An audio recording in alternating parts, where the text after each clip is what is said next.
Let's go on to this buffoon right here, Michael Harriot. And I found his last name intriguing. He writes for the Griot. Finally, let's say the great replacement theory is true. Let's say that white people are actually being replaced. Why would they be worried about it?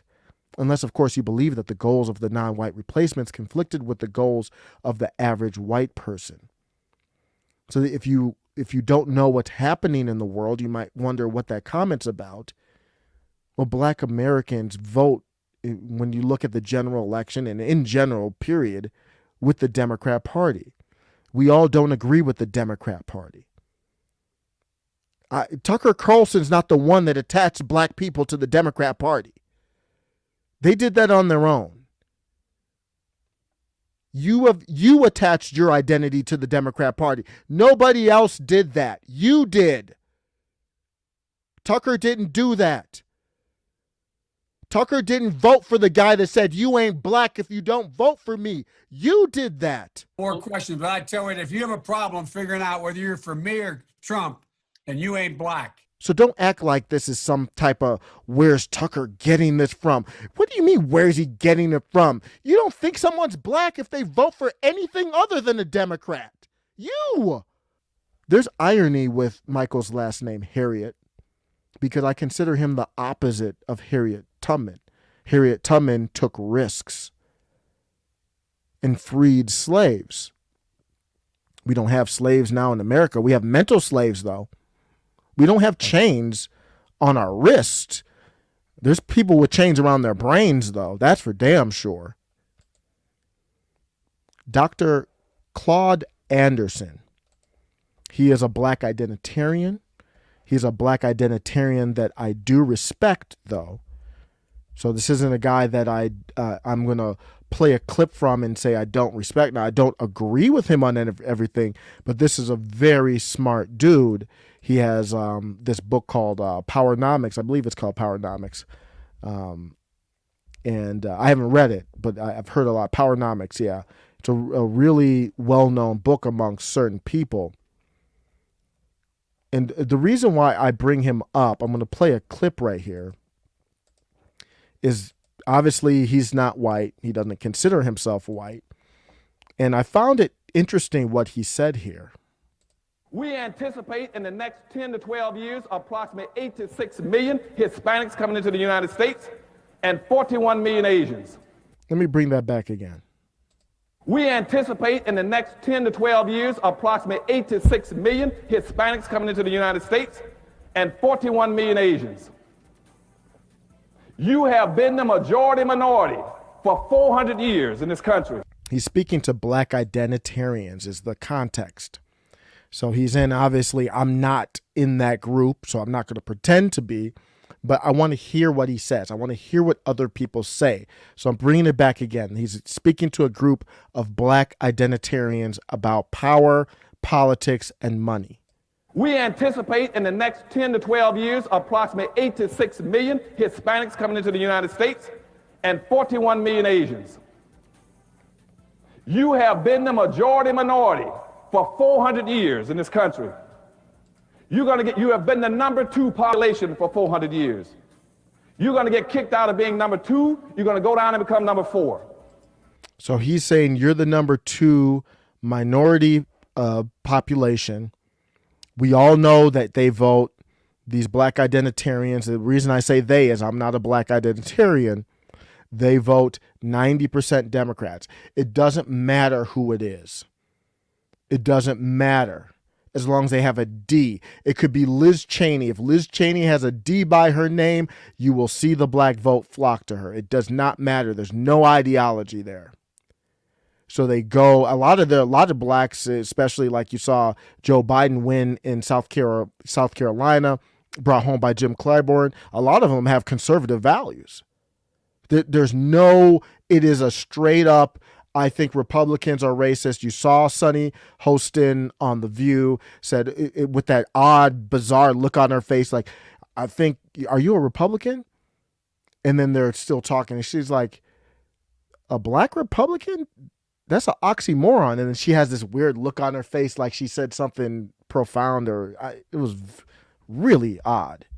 I feel like that's an oxymoron, a black Republican. You feel like it's an oxymoron? I do. Why? This is the slave mentality. So he's talking to them. We won't be number 2 anymore. So what does that mean? Majority minority for 400 years in this country. You have been the number 2 population for 400 years. You're going to get kicked out of being number 2. You're going to go down and become number 4. Now, common sense, even a 3rd grade education would tell you, if you didn't get anything when you were number 2,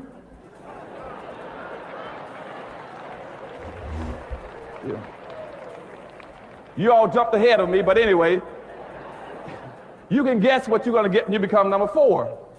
We anticipate in the next 10 to 12 years, approximately 8 to... So what you're hearing there is from a black person, a black identitarian, the same thing they're accusing Tucker Carlson of doing. He's just stating what the politics of this is the stuff that Nancy Pelosi and others, we all know they talk about. Why are we not allowed to talk about it and how it would impact us? In my case, my parents are immigrants. If you come over legally and go through the legal process, I don't have any problem. The problem is when you let people flood into the across the border. That is not organic. That's not lawful. That's not a country. You are hurting everyone, not just black people. And that's what Tucker is saying. So don't let them misconstrue Tucker's voice. I will play the clip that a lot of people are talking about with Tucker. He's very careful and chooses his words very carefully. I'm laughing because this is one of about 10 stories that I know you've covered where the government shows preference to people who have shown absolute contempt for our customs, our laws, our system itself, and they're being treated better than American citizens. Now, I know that the left and all the little gatekeepers on Twitter become literally hysterical if you use the term replacement, if you suggest that the Democratic Party is trying to replace the current electorate, the voters now casting ballots, with new people, more obedient voters from the third world.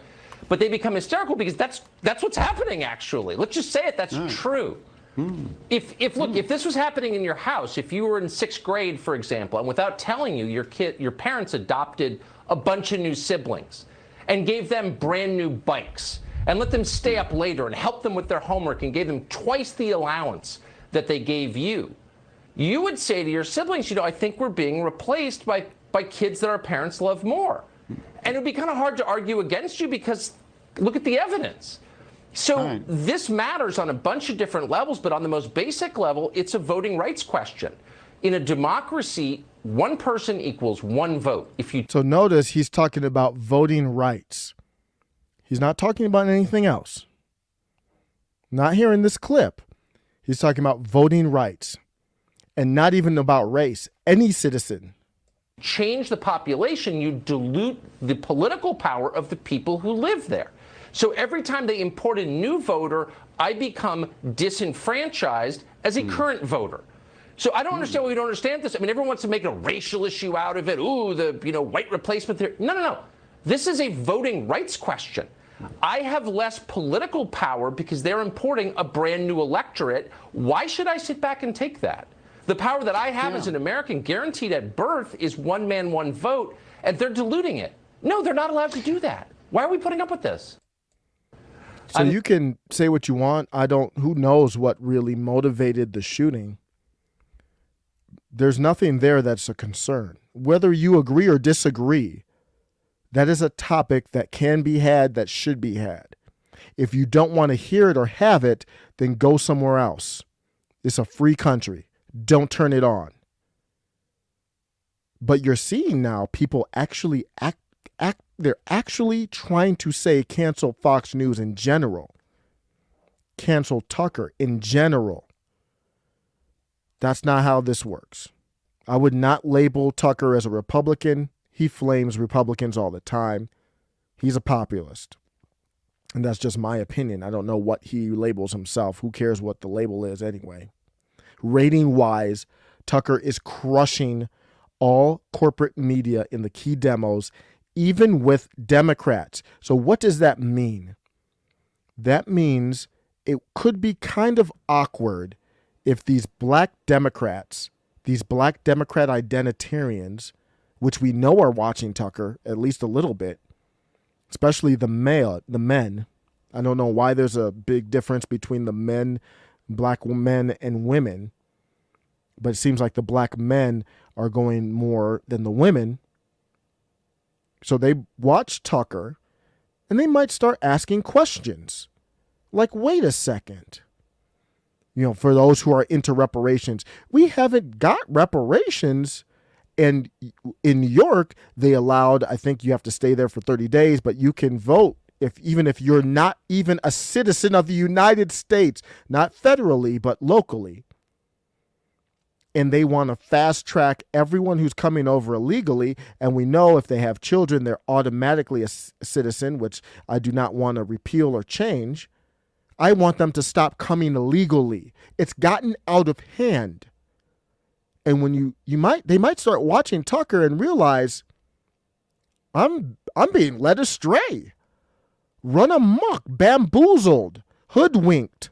You might realize that if you watch Tucker. So who swoops in?